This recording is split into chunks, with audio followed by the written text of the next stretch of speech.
মুহূর্তে ডিজিটালে আপনাদের সকলকে স্বাগত জানাই। আমি সুব্রত, আর এই মুহূর্তে আমরা হাজির হয়েছি উত্তর কলকাতার তেলেঙ্গা বাগান সর্বজনীন দুর্গাপুজো কমিটি। সেখানে এবারে বিশেষ দিন, কিন্তু খাবারের যে অপচয় সেটিকে কিন্তু তুলে ধরে সমাজকে একটি বার্তা দেওয়ার চেষ্টা হয়েছে।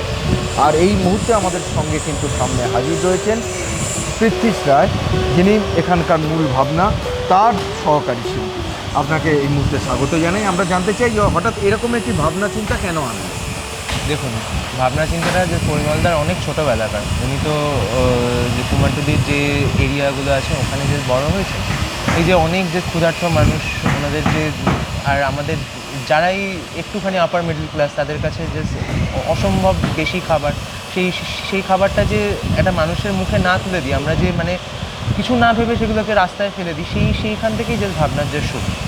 তো আর আমাদের যদি এখন তৎকালীন পৃথিবীতে যদি দেখেন, মিনিমাম 7 মিলিয়ন লোকজনের মধ্যে প্রায় 700 মিলিয়ন লোকজনের মধ্যে 100 মিলিয়ন লোকজন না খেতে পেয়ে জাস্ট মারা যাচ্ছে। তো সেইখান থেকেই আমাদের এই যে মূল ভাবনাটা। আর আমাদের ভাবনার আরও আরেকটি, মানে যেটা আমাদের থিমের নামও মানে হয়ে উঠেছে, পৃথিবী গদ্যময়, যেটা সুকান্ত ভট্টাচার্যের একটা ফেমাস কবিতায় হে মহাজীবন, সেখান থেকে যে নেওয়া। তো সেখান থেকে আমাদের এখানে মূর্তির ক্ষেত্রে, মায়ের মূর্তির ক্ষেত্রে কি বিশেষ থাকছে? মায়ের মূর্তির ক্ষেত্রে আপনারা দেখতে পাবেন মা অন্নপূর্ণাদের রূপে মাকে। যেমন শিব যখন কাশী গেছিলেন, তখন মা অন্নপূর্ণার কাছে অন্ন ভিক্ষা করতে গেছিলেন। এই যে বিভিন্ন মানুষ যারা না খেতে পেয়ে মারা যাচ্ছে, তারা যেন শিবেরই এক যে ডিসেন্ডেন্টস, যারা মায়ের কাছে অন্নের যে ভিক্ষা করছেন, এবং মা অন্নপূর্ণা হয়ে তাদেরকে অন্ন প্রদান করছে। মণ্ডপে ঢুকে মানুষ কি দেখতে পাবে? এটি বিশাল আকৃতির, মানে আমরা দেখতে পাচ্ছি আপনারা বানিয়েছেন।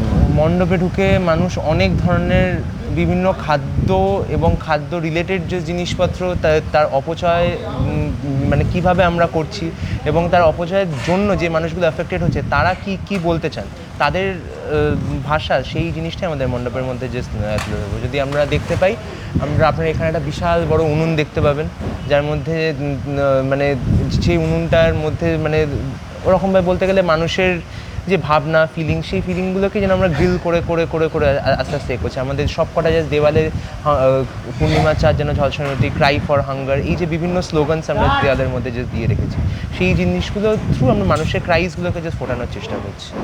কতদিন থেকে মানে কাজটা শুরু হয়েছে এবং কতজন মিলে এই উপস্থাপনাটাকে বাস্তবে রূপ দিচ্ছে? প্রায় আমাদের এখানে 30 জন, সব কটা টিম মিলিয়ে 30 জন লোক আছে, কার্পেন্টার থেকে শুরু করে, ইলেকট্রিশিয়ান থেকে শুরু করে বিভিন্ন ফিল্ডের বিভিন্ন লোকজন, এবং প্রায় 2 মাস 2.5 মাস। আর পুজোর ভাবনা তো ওরকমভাবে 2 মাস 2.5 মাস দিন হিসাবে হয় না, শুরু হয় সেই আগের বছর থেকে বা অনেক দিন আগে থেকে।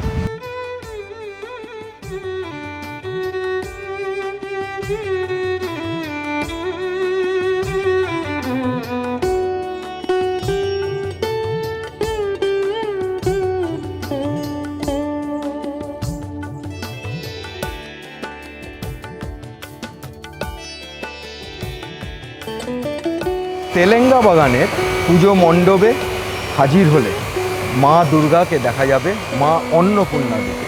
এখানে মা অন্নপূর্ণা, অবশ্যই সেই বার্তাই দেওয়া হচ্ছে মা অন্নপূর্ণাকে সামনে রেখে, যেন যারা খাবারকে অপচয় করছেন, এই যে খাবার সেটি কত প্রয়োজনীয়, এই খাবার যে অপচয় করা উচিত না, মা অন্নপূর্ণা দু হাতে সেই খাবার নিয়েই এই সমাজকে, অর্থাৎ যারা এই মণ্ডপে আসবেন তাদের কাছে এই বার্তাই দেবেন, খাবারের অপচয় বন্ধ হোক। ক্যামেরায় ইন্দ্রজিৎ রায়ের সঙ্গে সুব্রত রায়, এই মুহূর্তে কলকাতা।